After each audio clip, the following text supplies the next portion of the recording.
Welcome to Suman TV పైసా. ఇప్పుడు దేశంలో మళ్ళీ కరోనా తన పంజా విసురుతుంది.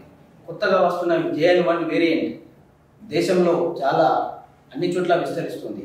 నిన్న ఒక్కరోజే మొత్తం దేశవ్యాప్తంగా 2300 యాక్టివ్ కేసులు నమోదయ్యాయి. తెలంగాణలో 14 కేసులు నమోదయ్యాయి. దాంట్లో 6 కేసులు హైదరాబాద్లో, మిగతా కేసులు మిగతా జిల్లాల్లో ఉన్నాయి.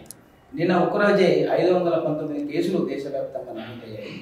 ఇప్పుడు మనతోని మన area superintendent officer doctor Kashinath గారు మనకు అందుబాటులో ఉన్నారు.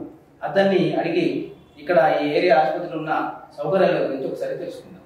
సార్ నమస్కారం. సార్ నమస్తే అండి. ముందుగా మీ అందరికీ నమస్కారం. మీ అందరి తెలిసిన విషయమే, మనము కోవిడ్ అనేది ఇప్పుడు ఒక మామూలుగా ఒక టైఫాయిడ్, ఒక మలేరియా లాగా ఇప్పుడు ఇది అంతా వ్యాపించిపోయి ఉన్నది. ఇది ముఖ్యంగా ఈ వెదర్లో, చల్లని వాతావరణంలో ఇది అప్రాప్రియేట్గా చూపిస్తుంటుంది. ఇది వైరస్తో వస్తుంది కాబట్టి దీంట్లో మ్యుటేషన్స్ అనేవి జరిగి ఈ కొత్త వేరియంట్స్ వస్తుంటాయి. మీరు అన్నట్టు ఇది అప్రాప్రియేట్గా మధ్య విసురుతుంది. ఈ కొత్త వేరియంట్ JN.1 ఇప్పుడు మీరు అన్నట్టు మొత్తం దేశంలో స్టేట్స్లలో కానీ, మన హైదరాబాద్లో కానీ, మన తెలంగాణలో కూడా ఇది విస్తరించింది. అయితే మనం ముఖ్యంగా మన దగ్గరికి వచ్చేసరికి మన ఏరియా హాస్పిటల్ వచ్చాము. మనం దీనికి అన్ని విధాలుగా మేము ముందే లాక్డౌన్ చేసుకోవడం పెట్టుకున్నాం. ఒకవేళ కరోనా యాక్టివ్గా వస్తే ఫస్ట్ ఆఫ్ ఆల్ మన పేషెంట్కి యొక్క సింప్టమ్స్ ఏ విధంగా ఉంటాయి, పోయిన కరోనా కంటే ఇది వేరు తీరే ఉంటుంది. లేటెస్ట్గా ఏంటంటే body symptoms, severe body pains మీద ఫోకస్ అవుతుంది. మరి ఒకటేసారి లంగ్స్లో ఎక్స్రే మనం CT స్కాన్ చేస్తే న్యూమోనియా యొక్క ఫీచర్స్ కనబడుతుంటాయి. పేషెంట్ యొక్క డెత్ రేట్ కూడా ఎక్కువ ఉంటుందని నేను చెప్తున్నాను. వీటిని దృష్టిలో పెట్టుకొని మరి మనము RT-PCR కిట్స్ టెస్టింగ్ కోసం మన ఆల్రెడీ 100 కిట్స్ ఉన్నాయి.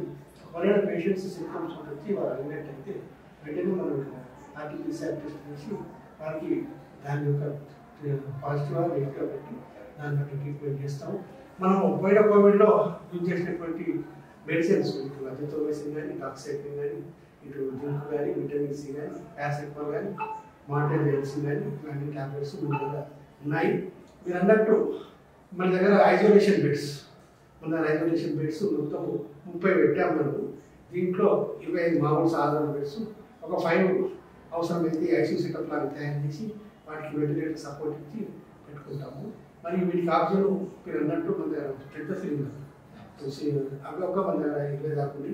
ఈ ఆక్సిజన్ సిలిండర్తో మనము ఎవరికైతే సాచురేషన్ చూసి పల్స్ ఆక్సిమీటర్ తోటి ఒకవేళ సాచురేషన్ 80 కంటే తక్కువ అట్లా ఉన్న వారికి, శ్వాస కావడం కష్టమైన వారికి మనము ఆక్సిజన్ అందిస్తాము. ఇంకా వీరికి అవసరమైతే హైయర్ సెంటర్ పంపించడానికి కూడా మనము వెహికల్స్ లాస్ట్ టైం 102 సహాయంతో వీరికి ఇప్పుడు మనకి ఐసోలేషన్ వేయండి మనం సపరేట్గా పెట్టి ట్రీట్మెంట్ ఇస్తాము. ఇంకా కొద్దిగా అవసరమైతే మనకు నిర్మల్ మెడికల్ కాలేజ్ ఉంది కాబట్టి ఇక్కడ ఫెసిలిటీస్ బాగుంటాయి కాబట్టి ఆ పల్మనాలజిస్ట్, చెస్ట్ ఫిజిషియన్స్ వాళ్ళ యొక్క హెల్ప్ తీసుకొని అవసరమైనటువంటి లేటెస్ట్ డ్రగ్స్, పోయినసారి రెమ్డెసివిర్ ఎట్లా ఉందో అయితే రెమ్డెసివిర్ అనేది మెడికల్ కాలేజ్ వాళ్ళకి ఇస్తాం.